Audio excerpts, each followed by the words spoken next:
To drugs அப்படின்னு சொல்லிட்டு முதலமைச்சர் ஓடிய விஷயங்கள் எல்லாமே நம்ம பார்த்தோம். இப்போ வரைக்கும் வந்ததுலேருந்து போதைப் பொருளை ஒழிக்கிறதுக்கு இவங்க ஓடுறதை தாண்டி என்ன இனிஷியேட்டிவ் எடுத்திருக்காங்க அப்படிங்கிறது தான் எங்கள் தரப்பு கேள்வி. ராஜ்மோகன் அவர்கள் கொஞ்சம் கூட கூச்சமே இல்லாமல் வந்துட்டு சட்டமன்றத்தில் அது கோஷ்டி பூசல் அப்படின்னு சொல்கிறாரு.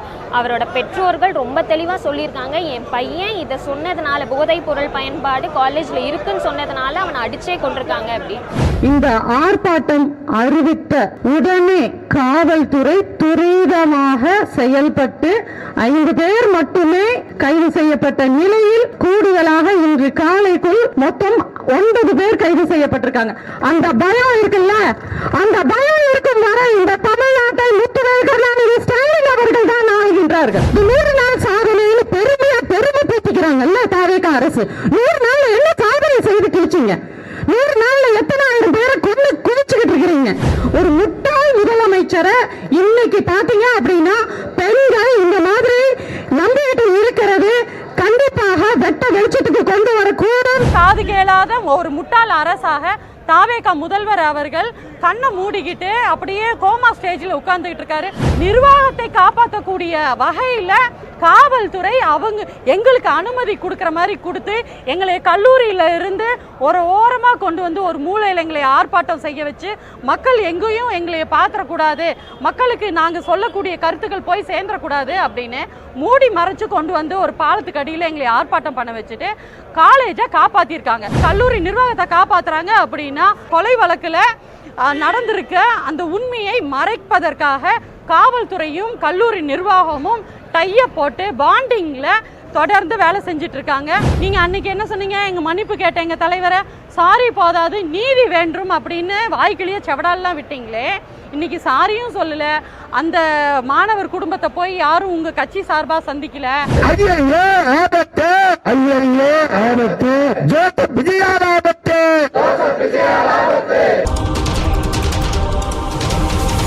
கல்லூரி மாணவன் அமுதன் இறந்த இந்த விஷயத்தை, இந்த கேஸை தமிழக அரசு சரியா கையாளதான் நினைக்கிறீங்களா?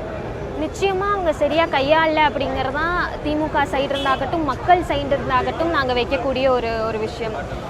ஏன்னா மாணவனை அவர் போதைப் பொருள் காலேஜில் யூஸ் பண்ண தான் கூட படித்த சக மாணவர்களை சொல்லி கொடுத்ததுனால மாணவர்கள் அடித்து கொண்டிருக்காங்க.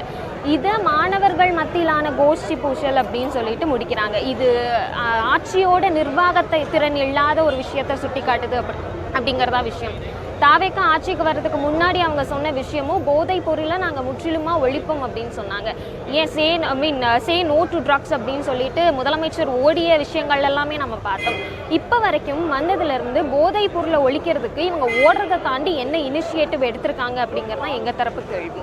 தொடர்ந்து இப்போ கோவையிலே எடுத்துக்கிட்டிங்கன்னா ஆகஸ்ட் மாதம் மட்டும் இந்த தொடர்ந்து 15-10 நாளாகவே வந்துட்டு 4 கொலைகள் நடந்திருக்கு. இந்த 4 கொலைகளையுமே 3 பேர் இளைஞர்கள் தான் கொல்லப்பட்டிருக்காங்க. இதுக்கு தாவேகா தரப்பு ஆளும் அரசுலேருந்து என்ன இனிஷியேட்டிவ் எடுத்திருக்காங்க, என்ன முன்னெடுப்பு எடுத்திருக்காங்க அப்படிங்கிறது தான் எங்களோட கேள்வி. நிச்சயமாக இந்த போராட்டம் அமுதனோட கொலைக்கு நியாயமான நீதி கிடைக்கிற வரைக்கும் நாங்கள் போராடுவோம். அது அவர் கொலை செய்யப்பட்டதுக்கு காரணம் முன்விரோதனம், கோஷ்டி தகராறு. அது அமுதன் முதல் போய் வந்து சீனியர் மாணவர்கள் அடிக்கிறாரு, அவங்க திருப்பி வந்து அடிக்கும் போது தான் இறந்துட்டாரு. இதுக்கும் கல்லூரிக்கும் போதைப் பொருளுக்கும் எந்த சம்பந்தமும் இல்லைன்னு சொல்லி அரசு விளக்கம். கல்லூரியில போதைப் பொருள் பயன்படுத்துறாங்கன்னு அமுதன் அவர் காவல்துறை கிட்ட சொல்லியிருக்காரு விசாரணை அப்போ காவல்துறை ஆகட்டும் இல்ல வந்துட்டு காலேஜ் தரப்பில் ஆகட்டும் அந்த அவர் சொன்ன விஷயங்களை லீக் அவுட் பண்ணியிருக்காங்க. அதோட விளைவாக தான் வந்துட்டு அந்த கோஷ்டி பூச்சல் அப்படின்னு இவங்க சொல்லக்கூடிய மூடி மறைக்கிறதுக்காக சொல்லக்கூடிய ஒரு விஷயம் நடந்திருக்கு. ராஜ்மோகன் அவர்கள் கொஞ்சம் கூட கூச்சமே இல்லாமல் வந்துட்டு சட்டமன்றத்தில் அது கோஷ்டி பூச்சல் அப்படின்னு சொல்கிறாரு. அவரோட பெற்றோர்கள் ரொம்ப தெளிவாக சொல்லியிருக்காங்க, என் பையன் இதை சொன்னதுனால, போதைப் பொருள் பயன்பாடு காலேஜில் இருக்குன்னு சொன்னதுனால அவனை அடிச்சே கொண்டிருக்காங்க அப்படி.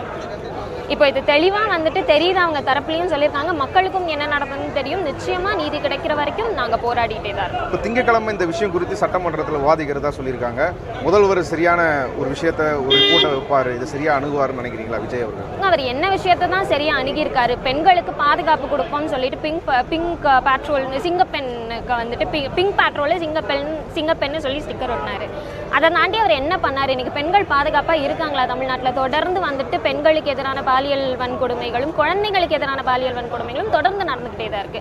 எந்த இனிஷியேட்டிவும் எடுக்கல. இதுக்கும் அவர் இனிஷியேட்டிவ் எடுக்க போற சட்டமன்றத்தில் அவர் ஒண்ணுமே பேச போறதில்ல. வழக்கம் போல அமைதி காக்க தான் போறாரு அப்படிங்கிறது தெரிஞ்ச விஷயம் தான். ஆனா அவரை பேச வைக்கிற வரைக்கும் நாங்களும் போராடுவோம். இது வந்து திமுக வந்து அரசியல் பண்ணுது. இது ஆக்சுவலி மாணவர்கள் கோஷ்டி முதல் தான் திமுக வந்து இதில் அரசியல் பண்ணுதுன்னு ஒரு குற்றச்சாட்டு. திமுக அரசியல் பண்ணுதா தாவேக்கா அரசியல் பண்ணுதா அப்படிங்கறதான் இங்க கேள்வியே. தாவேக்கா ரொம்ப கேவலமா இது கோஷ்டி பூசல் அப்படின்னு சொல்லி அவங்களோட ஆட்சி அவரோட நாற்காலியை காப்பாத்திக்கிறதுக்காக அவர் ஒரு வாதத்தை எடுத்து வைக்கிறாரு. இது நிச்சயமா பொய்யான வாதம் அப்படிங்கறது தான் உண்மை. தொடர்ந்து 100 நாள் சாதனைன்னு பெருமையாக சொல்லி கொண்டிருக்க தாவேக்கா அரசு இங்க வந்து கிழிஞ்சு தொங்குகிட்டு இருக்கு. இந்த தமிழ்நாட்டு மக்கள் நடுத்தெருவுக்கு வந்து போராடக்கூடிய அளவுக்கு இன்னைக்கு ஒவ்வொரு விஷயத்திலும் திறனற்ற கையாலாகாத முதல்வர் விஜய் அப்படிங்கிறத மக்கள் பேசு பொருளாக இருக்கு. மாணவர்களுக்கு அப்படின்னு பார்த்தீங்க அப்படின்னா திராவிட முன்னேற்ற கழக ஆட்சியில் ஒவ்வொரு திட்டங்களும் அயலக உயர்கல்வி உதவி திட்டமாகட்டும் மற்ற நான் முதல்வன் திட்டமாகட்டும் இன்னைக்கு எல்லாத்துக்கும் ஸ்டிக்கர் ஒட்டுறாரே தவிர அதுக்கான நிர்வாகிகளோ அதுக்கான ஃபண்டோ ஒதுக்காம காலம் அவங்களுக்கு நீட்டிப்பு கொடுக்காம அண்ணல் அம்பேத்கர் திட்டமெல்லாம் பார்த்தீங்க அப்படின்னா 316 பேர் இப்போ அப்ளை பண்ணியிருக்காங்க. அவங்களுக்காக இப்போ தேசிய அளவில் பார்த்தீங்கன்னா யூனியன் கவர்மெண்ட் தான் வந்து யூகே கவர்மெண்ட்டோட பேசணும். ஸ்டேட் கவர்மெண்ட் கொடுக்குற அந்த ஸ்பான்சர்ஸை எடுத்துக்க முடியாதுன்னு சொல்கிறாங்க. இதெல்லாம் காது கேளாத ஒரு முட்டாள் அரசாக தாவேக்கா முதல்வர் அவர்கள் கண்ணை மூடிக்கிட்டு அப்படியே கோமா ஸ்டேஜில் உட்கார்ந்துக்கிட்டு இருக்காரு. மாணவர்கள் எங்களுடைய திராவிட மாடல் ஆட்சியில் முத்துவேல் கருணாநிதி ஸ்டாலின் ஐயா அவர்களுடைய ஆட்சியின் பொழுது இங்கே இருந்து 160 கோடி செலவு பண்ணி ஃபுல் அண்ட் ஃபுல் ஸ்பான்சர் பண்ணி தாழ்த்தப்பட்ட சமுதாய உடன்பிறப்புகள் வந்து அங்கே போய் படிச்சுட்டு வந்தாங்க. ஆனால் இப்போ இவங்களை இந்த இளைஞர்கள் தாவேக்காவை நம்பி விசில் அடித்ததன் காரணமாக இன்னைக்கு 316 பேர் அப்ளை பண்ணவங்களுக்கு இன்னைக்கு சீட்டு இல்லாமல் அவங்களோட வீசா கிடைக்காம யூனியன் கவர்மெண்ட்டோட எந்த ஒரு நடவடிக்கையும் எடுத்து பேசுறதுக்கு முன் வராத கையாலாகாத தாவேக்கா அரசாக இருந்துகிட்டு இருக்கு. இப்படி மாணவர்களை தொடர்ந்து வஞ்சித்து வந்துகிட்டு இருக்க தாவேக்காவனால காலேஜ் பசங்களுக்கு மர்டர் ஏற்படுது. அவங்க கொல்லப்படுறாங்க. அதுக்கு பாதுகாப்புங்கிறது இல்லை.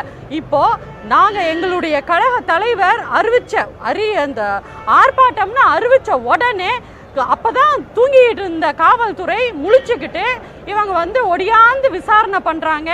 அதுக்கப்புறம் 4 பேர்த்த வந்து அரெஸ்ட் பண்றாங்க.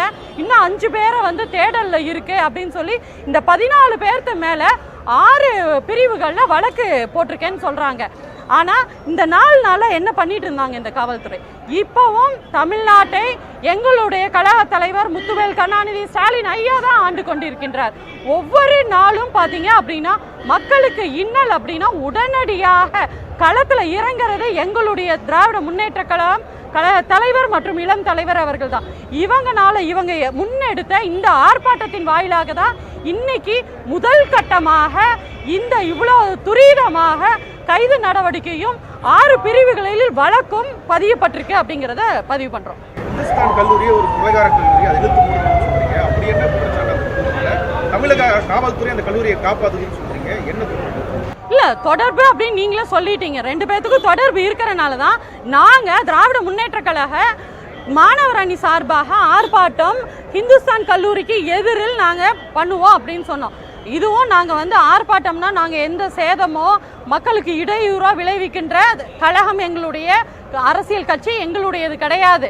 இவங்கள மாதிரி வந்து ஒரு க்ரௌடை 12 மணி நேரம் வெயிட் பண்ண வைக்கிறது, 10 மணி நேரம் தண்ணி சோறு இல்லாமல் சாவடிக்கிறது எங்களுடைய திராவிட முன்னேற்ற கழகத்துக்கு பழக்கமே கிடையாது. அப்படியான எங்கள் ஆர்ப்பாட்டம் அறிவித்த உடனே இந்த அராஜக காவல்துறை தாவேக்கா காவல்துறை இது நாள் வரைக்கும் இந்த 3 மாசத்துல எங்களுக்கு பெர்மிஷன் கொடுக்காம நீட்டுக்கு அறவழியில போராட்டம் செய்யறோம்னு எவ்வளவு தூரம் கதறியும் அனுமதி கொடுக்காத காவல்துறை இன்னைக்கு இந்துஸ்தான் கல்லூரி நிர்வாகத்துக்காக இறங்கி வந்து நைட்டு 12:45 வரைக்கும் பேச்சுவார்த்தை நடத்தி அனுமதி கொடுக்கறாங்க. அப்படின்னா என்ன பொருள்? அப்போ நிர்வாகத்தை காப்பாற்றக்கூடிய வகையில காவல்துறை அவங்க எங்களுக்கு அனுமதி கொடுக்குற மாதிரி கொடுத்து எங்களை கல்லூரியில இருந்து ஒரு ஓரமா கொண்டு வந்து ஒரு மூலையில் எங்களை ஆர்ப்பாட்டம் செய்ய வச்சு மக்கள் எங்கேயும் எங்களை பார்த்துடக்கூடாது, மக்களுக்கு நாங்கள் சொல்லக்கூடிய கருத்துக்கள் போய் சேர்ந்துடக்கூடாது அப்படின்னு மூடி மறைச்சு கொண்டு வந்து ஒரு பாலத்துக்கு அடியில் எங்களை ஆர்ப்பாட்டம் பண்ண வச்சுட்டு காலேஜை காப்பாற்றிருக்காங்க. அப்போ காலேஜ் கல்லூரி நிர்வாகத்தை காப்பாற்றுறாங்க அப்படின்னா அந்த கொலை வழக்கில் நடந்திருக்க அந்த உண்மையை மறைப்பதற்காக காவல்துறையும் கல்லூரி நிர்வாகமும் டைய போட்டு பாண்டிங்கில் தொடர்ந்து வேலை செஞ்சிட்டு இருக்காங்க. ஆனால் அதில் மறைந்து இருக்கக்கூடிய உண்மையை எங்களுடைய இளம் தலைவர் உதயநிதி அண்ணா அவர்கள் வெளிக்கொண்டு வருவார் என்பதை உறுதிப்படுத்த சொல்கிறேன். போதைப் பொருளுக்கும் இந்த கொலைக்கும் சம்பந்தமே கிடையாது, கல்லூரிக்குள்ளேயும் சுற்றியும் வந்து போதைப் பொருட்களே கிடையாது, விற்பனையே கிடையாதுன்னு சொல்லி கல்லூரி நிர்வாகம் சொல்லுது, காவல்துறை சொல்லுது. முன்புகையினால தான் கோஷ்டி முன்னதால் தான். அப்போ போதைப் பொருள் அதை சட்டமன்றத்தில் இவங்கெல்லாம் நாடகம் தாங்க நடத்திட்டு இருக்காங்க. இவங்க சொல்றதெல்லாம் வந்து உண்மைன்னு அங்கே பண்ண முடியாது. பாட்டு பாடுறதும் சபாநாயகர் திருப்பி எதிர்பாட்டு பாடுறதும் அது என்ன சட்டமன்ற மாதிரியே இருக்குது. எங்களுடைய கழக இளந்தலைவர் சொல்ற மாதிரி நாடக கம்பெனி கொட்டாயா போயிருச்சு. அது அந்த நாடக கம்பெனிக்கு நாங்கள் சொல்றது என்னன்னா, கல்லூரி இன்னைக்கு ஏன் லீவ் விட்டுருக்காங்க? லீவ் இது வரைக்கும் அறிவிக்கல. சாட்டர்டே சண்டே தான் லீவ் இருந்தது. நாங்கள் ஆர்ப்பாட்டம் பண்ணுறோம் அப்படின்னோடனே லீவ் விட்டாங்க. பெற்றோர்கள் போதை பழக்கம் உள்ள இருக்குங்கிறத அந்த பையன் பெற்றோர்களுக்கு ஏன் தெரிவிச்சிருக்காங்க? அந்த பையனுக்கு எந்த போதை பழக்கமும் இல்லைன்னு சொல்றாங்க. விசாரணையில் சொல்றதை தான் நாங்களும் சொல்றோம். நாங்கள் ஒன்று தனியாக விசாரித்து காவல்துறைக்கு இடையூறாக பொய் செய்திகளை வதந்திகளை தாவேகா வல்கர் வாரியர்ஸ் மாதிரி நாங்கள் ஒன்றும் அப்படியே போகிறாம் போக்கில் பொத்தாம் பொதுவாக நாங்கள் எதுவும் சொல்ல எங்களுக்கு பழக்கம் கிடையாது. தரவுகள் வச்சு பேசுறது தான் திராவிட முன்னேற்ற கழகம். அப்படி இருக்கும் பொழுது எங்களுடைய ஒரே கேள்வி, இன்னைக்கு இந்துஸ்தான் கல்லூரி ஏன் லீவ் விட்டாங்க? அவங்களுக்கு எந்த தொடர்பும் இல்லை, போதை பழக்கத்துக்கு எங்களுக்கு எங்கள் கல்லூரிக்குள்ள இல்லை, வி ஆர் கிளீன் அப்படின்னா நீங்கள் நடத்த வேண்டிதானே? அப்போது நாங்கள் ஆர்ப்பாட்டம் அங்கே அவங்க கல்லூரி கேம்பஸ்க்கு முன்னாடி, கேம்பஸை எந்த டிஸ்டர்பும் நாங்கள் பண்ண விரும்பல. மாணவர்களை கல்லூரி மாணவர்களை நாங்கள் அந்த கல்லூரி மாணவர்களை கூப்பிடல. நாங்கள் ஜென்ரலாக எங்களுக்கு இருக்கக்கூடிய தமிழ் மாணவர்கள் மன்றத்தை வச்சு தான் ஆர்ப்பாட்டம் நாங்கள் பண்ணுறோம். அப்போது இவங்க விடுமுறை விட்டதும் காவல்துறை வந்து பேச்சுவார்த்தை நடத்தி இதுவரைக்கும் அனுமதிக்காத காவல்துறை இரவு 12:45 எங்களுக்கு அனுமதி கொடுத்ததும் இதன் வாயிலாக தாவேக அரசின் கையாலாகாத அராஜகத்தை போக்கை இவங்க போதை ஒழிப்புன்னு நாடாமாடிட்டு இருக்க விஜய் அவர்கள் போதைக்கு கை துணையாக போகின்றார் என்பதை அம்பலப்படுத்தி இருக்கிறார்கள் காவல்துறையினர். இந்த போராட்டத்திற்கு டெல்லியில் இருக்கிற மாதிரி இந்த மாதிரி வஜ்ரா வாகனங்கள், அப்புறம் கண்ணீர் புகை கொண்டு வீசுற வண்டிகள் இதெல்லாம் கொண்டு வந்து நிப்பாட்டிங்களா? எப்படி பாக்குறீங்க? இந்த அதாவது இவங்களுக்கு என்ன அப்படின்னா, காவல்துறை வந்து ஏதாவது பொது சேதம் எங்களுக்கு அனுமதி கடிதத்தில் பார்த்தீங்க அப்படின்னா பொது சேதம் விளைவிச்சிருவோமோ அப்படின்ட்டு. ஆனால் உண்மையிலேயே சித்ரஞ்சன் சாலையில் சென்னையில் பார்த்தீங்கன்னா தாவேகாவின் ஆர்ப்பாட்டத்தின் பொழுது தான் பொது சொத்துக்கள் வந்து சூறையாடப்பட்டது. அதுக்கு பெரிய ஒரு பில்லு போட்டு மாநகராட்சி அவங்களுக்கு தாவேக அரசுக்கு கொடுத்தாங்க. திமுக ஒருபோதும் இந்த மாதிரி இருந்தது இல்லை. நாங்கள் ஏதாவது பண்ணிட்டோம் அப்படின்னா நாங்கள் இதை செய்யறதுக்கும் தயாராக இருக்கோம் அப்படிங்கிற இந்த மிரட்டல் தோரணை இருக்கு இல்லையா, இந்த அதிகார தோரணை, அதிகாரத்துக்கு வந்துட்டோம் அப்படிங்கிறதுக்காக பேட்ச் இல்லாத காவல்துறையை விட்டுட்டு நீங்கள் அந்த டப்பிங் ஆர்டிஸ்ட்டு கூட சைடு ஆக்டர்ஸை வச்சுக்கிட்டு நீங்கள் மாணவர்களை தூக்கி குண்டு கட்டாக நீங்கள் அராஜக போக்கில் அவங்களை கைது செஞ்சு பஸ்ஸில் குண்டு கட்டாக தூக்கி போட்டாங்க. அந்த மாதிரி இன்னைக்கு நாங்கள் ஏதாவது பண்ணிட்டோம் அப்படின்னா அனுமதி வழங்கின பிறகும் நாங்கள் அதுக்கு கட்டுப்பட்டு தான் செய்வோம். கடமை கண்ணியம் கட்டுப்பாடுன்னு எங்கள் கழக தலைவருடைய சொல்லுக்கு கட்டுப்பட்டு இயங்குகின்ற ஒரே அரசியல் இயக்கம் திராவிட முன்னேற்ற கழகம். அப்படி இருக்கும் பொழுது இவங்களுக்கு இவ்வளோ பயம் வருது அப்படின்னா மடியில் கனம் இருக்கிறவங்களுக்கு தான் இவ்வளவு பயம் இருக்கும் அப்படிங்கிறது இந்த செயல்கள்லாம் உறுதிப்படுத்துது. சபாநாயகர் ஜே.சி. பிரபாகர் அவர்கள் வந்து திங்கட்கிழமை இந்த தீர்மானத்தை பற்றி விசாரிக்கலாம் அப்படின்னு ஒரு பக்கம் சொல்கிறாங்க. நீங்கள் அதுக்கு முன்னாடி இந்த ஆர்ப்பாட்டம் போராட்டம் பண்ணுறது வந்து அரசியல் செயல்பாடு, இது வந்து ஒரு அரசியலாக பண்ணுறாங்க அப்படின்னு ஒரு குற்றச்சாட்டு வைக்கப்படுது. இல்லை, மக்களுக்காக, மக்கள் பாதுகாப்புக்காக நாங்கள் அரசியல் தான் பண்ணுறோம். இது அரசியல் தான். ஏன்னா நாங்கள் எங்களுடைய கழக தலைவர் இந்த ஆர்ப்பாட்டத்தை அறிவிச்சதுக்கு அப்புறம் தான் நீங்கள் துரிதமாக செயல்பட்டு விசாரணை நடத்தி இன்னைக்கு 6 பிரிவில் வழக்கு போட்டிருக்கீங்க. அப்போ அது வரைக்கும் நீங்கள் என்ன பண்ணிட்டு இருந்தீங்க?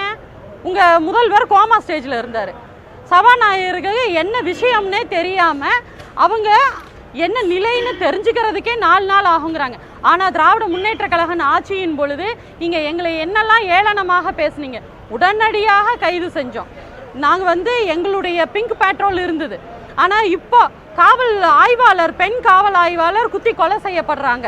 பெண் சிங்கப்படைக்கே ஈவ்டீசிங் நடக்குதுங்கிற பேர்லாம் இருக்குது. அப்படி சிங்கப்படைக்கே ஒரு பாதுகாப்பு வேணுங்கிற அவல நிலை தான் தாவேகா ஆட்சியில் இருந்துகிட்டு இருக்கு. இவங்களுடைய ஆட்சி கையாளாகாத ஆட்சி.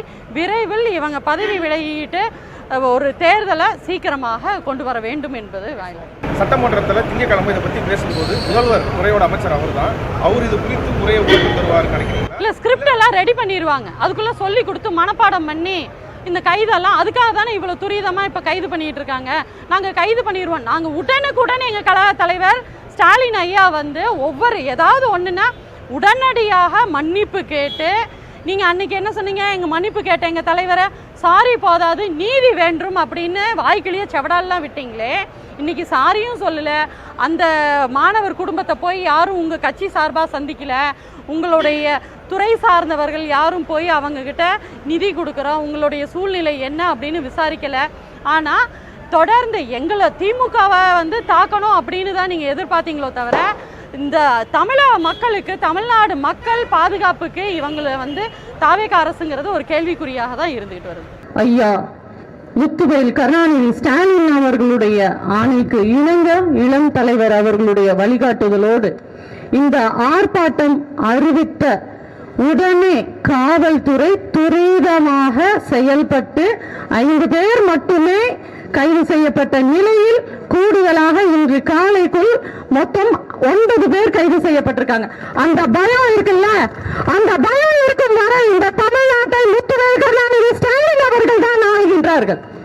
தற்போது அந்த 9 பேருக்கு மேலாக இன்னும் 5 பேர் தேடப்பட்டு வரும் நிலை காவல்துறைக்கு அந்த நெருக்கடியை கொடுத்திருப்பது நம்மளுடைய கழக தலைவர் ஐயா முத்துவேல் கருணாநிதி ஸ்டாலின் அவர்கள். அந்த பயம் இருக்கும் வரை இந்த தமிழ்நாட்டில் இருக்கக்கூடிய ஒவ்வொரு மாணவர்களையும் இளைஞர்களையும் இந்த திராவிட முன்னேற்ற கழகம் தான் பாதுகாக்கும். மாணவர்களின் உரிமையை இந்த திமுக மாணவரணி தான் பாதுகாக்கும் என்பதை இந்த இடத்தில் உறுதி செய்து கொள்கின்றோம். நம்மளுடைய எம்பி அவர்கள் சொல்லும்போது காவல்துறையை கொஞ்சம் ஃப்ரீயா விட்டு எல்லாத்தையும் அரெஸ்ட் பண்ண சொல்லுங்க, சட்டம் ஒழுங்கா சீர் செய்ய சொல்லுங்க அப்படின்னாங்க. எந்த அளவுக்கு ஃப்ரீயாங்கன்னா, நம்மளுடைய நீட் தேர்வு அந்த நீட் விலக்கு ரத்து செய்யணும் அப்படின்னு சென்னையில் ஆர்ப்பாட்டம் நடந்துட்டு இருக்கும் போது காவல்துறை சட்டையில அந்த யூனிஃபார்ம்ல பேட்சே இல்லாம வந்து மாணவர்களை அராஜகமாக வழிகட்டாயமாக பேர் ஏற்றிட்டு போனாங்களே, அந்த மாதிரி ஃப்ரீயாவா தாவேக அரசு அமைந்தது முதல் இந்த அளவுக்கு வந்து இவ்வளவு காவல்துறை இவ்வளவு அராஜகமாக நடந்துக்குவாங்க அப்படிங்கிறது இந்த 3 மாத காலங்கள்ல தான் பார்க்க முடியுது. ஆனா நேற்று இரவு 12:45 மாவட்ட கழக செயலாளர் தளபதி அண்ணன் வீட்டுக்கு வந்து அனுமதி கொடுக்கிறோம் அப்படின்னா என்ன அர்த்தம்? அப்போ கல்லூரி நிர்வாகத்துக்கும் காவல்துறைக்கும் தாவேக அரசுக்கும் என்ன ஒரு தொடர்பு இருக்கு? அப்ப காவல்துறை வந்து கல்லூரி நிர்வாகத்துக்கு துணை போகின்றதா? என்ன நடந்திருக்கு அப்படிங்கறத மறைக்கிறது தாவேக அரசு. அந்த மறைக்கிறதுக்கு துணை போகின்றது இந்த காவல்துறை. காவல்துறையை தொடர்ந்து ஏன்னா நாங்கள் அறிவிக்கின்ற ஒவ்வொரு ஆர்ப்பாட்டத்துக்கும் பாத்தீங்கன்னா அப்படின்னா அனுமதி மறுத்துக்கிட்டே இருக்காங்க, அனுமதி கொடுக்கறதே இல்லை. தொடர்ந்து பாத்தீங்க அப்படின்னா இந்த நீட் விலக்குக்காக அனிதா தங்கை அனிதா முதல் உயிர் பலி நம்ம கொடுத்தோம் நம்ம தமிழ்நாட்டில இருந்து. அவருடைய ஆரியர் அண்ணன் மணிரத்னம் அறவழியில் ஒரு ஓரமா உட்கார்ந்து உண்ணாவிரதம் இருக்குன்னு சொன்னாங்க. எங்கேயாவது அனுமதி கொடுத்திருக்கலாம்ல தாவேக அரசு? ஏன் கொடுக்கல? இன்னைக்கு இரவு 12:45 நம்மளுடைய தளபதி முருகேசன் வீட்டுல உட்கார்ந்து அனுமதி தரோம், நீங்க அமைதியா ஆர்ப்பாட்டத்தை பண்ணிட்டு போங்கன்னா இதுக்கு யார் காரணம்? நம்மளுடைய கழக தலைவர் அவர்களுடைய இந்த திமுக பதவி நீதி கிடைக்கும் வரை போராடும் என்பதை உணர்ந்து இன்னைக்கு இந்த தாவேக காவல்துறை அனுமதி கொடுத்திருக்காங்க. ஆனா அறவழியில ரொம்ப ஸ்மூத்தா செய்யக்கூடிய ஒரு ஆர்ப்பாட்டம் அப்படின்னா அராஜகமாக கைது செய்து வலுக்கட்டாயமாக தூக்கு குண்டுக்கட்டாக பேருந்துல ஏத்துறாங்க. அப்ப இவங்களுடைய போக்கு எப்படி இருக்கு? இது 100 நாள் சாதனைன்னு பெருமை பேசிக்கிறாங்கல்ல தாவேக அரசு. 100 நாள்ல என்ன சாதனை செய்து கிழிச்சிங்க? 100 நாள்ல எத்தனை ஆயிரம் பேரை கொண்டு குவிச்சுக்கிட்டு இருக்கிறீங்க? எத்தனை பெண்களுக்கு தொடர்ந்து தாவேக ஆட்சிக்கு வந்துருச்சு அப்படின்னா பெண்களுக்கு பாதுகாப்புன்னு சொன்னீங்க. பிஞ்சு குழந்தை 8 வயசு குழந்தையில இருந்து இப்ப கோவையில பாத்தீங்க அப்படின்னா 8 வயசு குழந்தைக்கு பாலியல் துன்புறுத்தல் வந்திருக்கு. அஸ்வின், நவீன், இப்போ பாத்தீங்க அப்படின்னா அமுதன் போன்ற மறுபடியும் பாத்தீங்கன்னா பெண்கள் 58 வயது பெண் சாந்தி இந்த 10 நாள்ல மட்டுமே கோவையில மட்டுமே பாத்தீங்க அப்படின்னா இவ்வளவு எளிதாக கோவை அப்படிங்கிறது இன்னொரு கேபிட்டல் ஆஃப் தமிழ்நாடுங்கிற மாதிரியான ஒரு மாற்ற மான்செஸ்டரை கொலை மான்செஸ்டர் கோவையாக மாற்றி இருக்கு இந்த தாவேக அரசு. தொடர்ந்து பாத்தீங்க அப்படின்னா தாவேக அரசு ஒரு கையாளாகாத திறனற்ற அரசு என்பதை குட்டு வெளிப்பட்டுக்கிட்டே இருக்கு. ஒவ்வொரு நாளும் நம்மளுடைய மாவட்ட செயலாளர் சொன்ன மாதிரி ஒவ்வொரு நாளும் வந்து திமுக ஆர்ப்பாட்ட களத்தில் இறங்கினாதான் சட்டம் ஒழுங்கு சீராக இருக்கும் பொழுது. என்ன தேர்தலுக்கு முன்னாடி தாவேக முதல்வர் என்ன சொன்னாரு? இன்னைக்கு இருக்கக்கூடிய முதல்வர் அப்ப என்ன எல்லாம் சொன்னாரு? நம்மள வந்து சட்ட ஒழுங்கு இல்ல, பெண்களுக்கு பாதுகாப்பு இல்ல, இளைஞர்களுக்கு வந்து உரிமை இல்ல அப்படின்னு. இப்ப எங்களுடைய ஆட்சியே மேல் அப்படின்னு தாவேகாவுக்கு ஓட்டு போட்டவங்க எல்லாரும் வீடியோஸ் போட்டுக்கிட்டு இருக்காங்க. நடு ரோட்டுக்கு வந்து அவங்க போராடுறதுக்கு வெகு காலம் இல்ல, வெகு விரைவில் அவங்க களத்துல இறங்கி பொதுமக்கள் போராடக்கூடிய என்ன அந்த வடிவத்துக்கு தாவேகா அரசு இன்னைக்கு நெருக்கடிக்கு தள்ளப்பட்டுக்கிட்டு இருக்காங்க.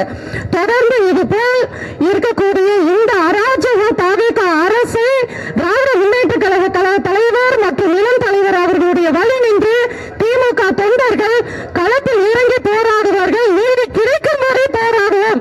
சுட சுட பாத்தீங்கன்னா மீண்டும் ஒரு அதிர்ச்சி. கல்லூரி மாணவர் கொலை. திருவள்ளூர் மாவட்ட கும்மிடிப்பூண்டி அருகே ரஞ்சன் என்ற 18 வயது கல்லூரி மாணவர் வெட்டி படுகொலை. இது என்ன ஒரு கேவலமான இருக்கு. அவருடைய பட ஸ்டைல்லையே அவரை போலவே கொலை செய்துட்டு வீடியோ எடுத்து ரீல்ஸ் ஆச்சு. இளம் பெண்கள் தான் அவ்வளோ கேவலமாக தன்னை வந்து தன் கணவரை விட விஜய் தான் முக்கியம் அப்படின்னு சொல்லிக்கிறது ஒரு பெண் இனமாக எங்களுக்கு எல்லாம் அசிங்கமா கேவலமா இருக்கு. ஆண்கள்லாம் வெளியில சொல்லிக்க முடியல. ஆனா பெண்கள் இந்த மாதிரி ஒரு சிந்தித்து குடும்பத்தை தாண்டி ஒரு தலைவரை ஒரு மூட நம்பிக்கை மூட பழக்க வழக்கம் மாதிரி இருக்கு. ஒரு முட்டாள் முதலமைச்சரை இன்னைக்கு பாத்தீங்க அப்படின்னா பெண்கள் இந்த மாதிரி நம்பிக்கிட்டு இருக்கிறது கண்டிப்பாக வெட்ட வெளிச்சத்துக்கு கொண்டு வரக்கூடும். இது திராவிட முன்னேற்ற கழகம் என்றும் தொடர்ந்து போராடும். இது அடுத்த கட்டமாக திருவள்ளூருக்கு நாங்க செல்ல இருக்கிறோம் அப்படின்னு தான் தெரியப்படுத்துறார்கள். நன்றி, வணக்கம். அமரனுக்கு நீதி கிடைக்கும் வரை, அமரனுக்கு நீதி கிடைக்கும் வரை போராடுவோம்.